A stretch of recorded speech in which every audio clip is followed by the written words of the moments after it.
Hello and welcome to the Tarot with Titania reading of the week for June 26th to July 3rd, 2026.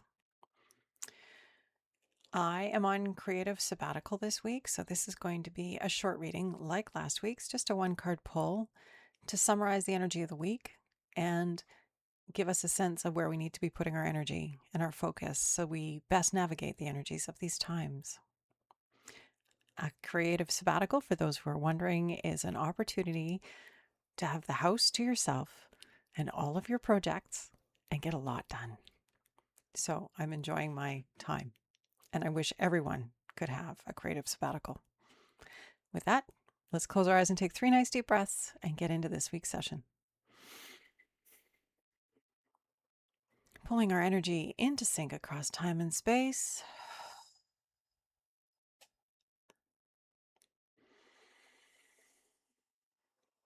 Coming back to that beautiful body and feeling the air going in and out of your lungs.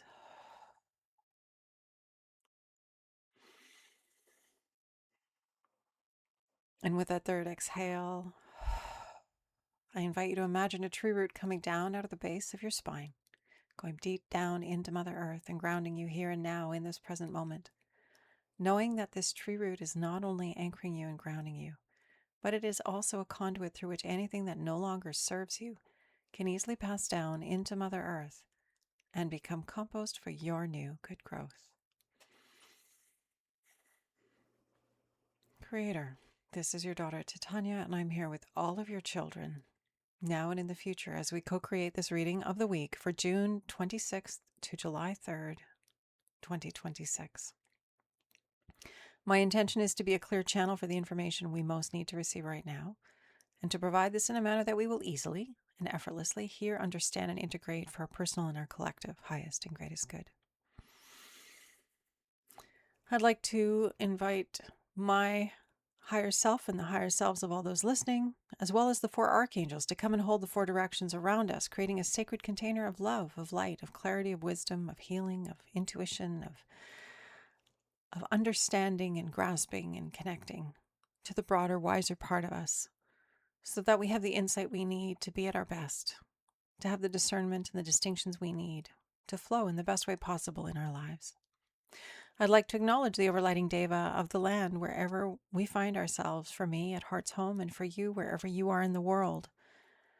We pause and thank the spirit of the land for holding us, for nourishing us, for supporting us, for grounding us, for protecting us and guiding us. Thank you. Anything that doesn't match the frequencies and intentions of love, of light, of clarity, of wisdom, healing, transformation, insight, and peace, and beyond, whatever's uppermost in your hearts that is being held here, anything that doesn't match these things is welcome to go now. And with that, let's pull our card this week. All right, Creator, we're doing a 1-card pull this week. What is it that we need to know, please, in service to our highest and greatest good, that we may best navigate the energies this week, so we may best serve ourselves and others and rise in beautiful ways. We get the King of Swords. This is masculine energy. It's the element of air. Swords is air. And the King, it represents that masculine quality. It's very practical. We're talking air here. This isn't a lot of touchy-feely kind of stuff. This is about have a plan, work the plan, get stuff done. Write up that list and check off the things that need to be done on that list. It's not about faffing around with feelings. It's not about being super dissipated or focused in other ways. This is like ideas in action, taking ideas in action. This is working it out and making it very, very practical. So this week, as we navigate the energy of this week, maybe come home to yourself and go, okay, what is it on my list? What are the things I need to get done this week? And write it out. If you're a list maker, you're already doing this. And give yourself permission to check that list off, to be in that state of getting things done, not letting yourself be distracted by the emotional turmoil of the world, not letting your heart get hooked on anything. And if you notice you are, take a nice deep breath, come back, bring your energy back to yourself. You can always send love out into the world. This isn't about being, heart dead or ignoring your feelings, but it's all about not being dominated or driven by them, but understanding they're part of the equation, part of the picture. And we need to attain that loftier eagle's perch, our ability to get up into a higher perspective, a higher level. Breathe ourselves into that state and look at what is before us with calm, clear, rational, cool eyes, not inflamed by our emotion, creating a bit of space. This has been coming up a lot lately, this idea of creating some space so that we can respond to life rather than react. And that's what this king is all about. He's very practical. He sees clearly, he sees truly. He's not unlike the emperor in that regard. And he looks into his domain and he finds people and opportunities and puts them together. He gets things done. He moves the ball up the field of his life in ways that support not only himself, but the good of all those around. And when we take care of ourselves and we do the things that we need to do to take care of ourselves, we are moving the ball of life up the field for ourselves. But when we are happy, healthy members of society, we benefit society as well. It's not a selfish thing to take care of yourself. In fact, it's an essential thing. We need our members, our family members, to be at their healthiest and at their most functional at this very dysfunctional time on the planet. And when stuff comes up, be practical about it. Take a nice deep breath. Create some space. Take a look at it, the situation from a higher place, and say, what might I not be seeing? What serves me best here? How can I get into that loftier, clearer space? And maybe you need some time, and you can let other people know that you need time. That's a very adult thing to do. I don't have an answer for you right now. I'll have to get back to you. I don't have time for that right now. Let me get back to you. Or I just can't. It's very practical. It's very clean. It's very clear. That's the swords. When you cut something with a sword, there's no going back. It's pretty definite.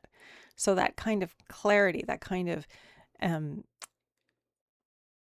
clear boundaries, clear ideas upon which we can take clear action, that's what we're talking about this week. So, practical, masculine energy, not letting ourselves get sidetracked by our feelings. Because what's interesting is, of course, we're living at a time where our emotions are being deliberately manipulated. We see it all over the place. Stories are told to us in ways that upset us and distress us. And that leads us to feeling fearful and angry and disempowered. And when we understand that, we can take a breath and strive for that objective, detached, not completely detached, but energetically detached perspective where we can be a little cleaner, a little calmer, a little more rational, a little more practical, a little less reactive. And once again, that idea and that word responsive. It's a warmer, kinder word than reacting and being ballistic on somebody or something. So I hope that is supportive of your good this week, of all of our good, because like I said, we need all hands on deck.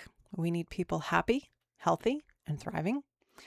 And if you need a reminder, meds, meditation, hydration, exercise, diet, and sleep. Those 5 areas of our lives are very, very important to keep us sane, to keep us grounded, to keep us healthy and resilient. We're going into summer. It's time for us to take time for us. It's time to do what we need to do to be happy and healthy, because we are agents for the good in our life and the lives of those around us. Our cups need to be full. We need to be responsive. We need to be resilient. We need to be healthy. We need to bring a fresh and uplifting perspective. We need to cut through the noise with our words, with our actions. We need to be the best version of ourselves that we can be. So that means take care of you. It's where it starts. And then from that beautiful, aligned, and congruent place, move through the world with an intention to see, affirm, and evoke the highest and best in everyone that you meet, to cut through the noise with love and kindness and compassion, and to help be the change that we've all come to be on this beautiful planet we call home. I invite you to take a nice deep breath and let it go. Creator, this is your daughter Titania. Thank you for this opportunity once again to gather with those everywhere, wherever they're coming from, to share these ideas, to share these possibility spaces, to help us to move in more resilient and responsive ways rather than reactive and possibly detrimental ways.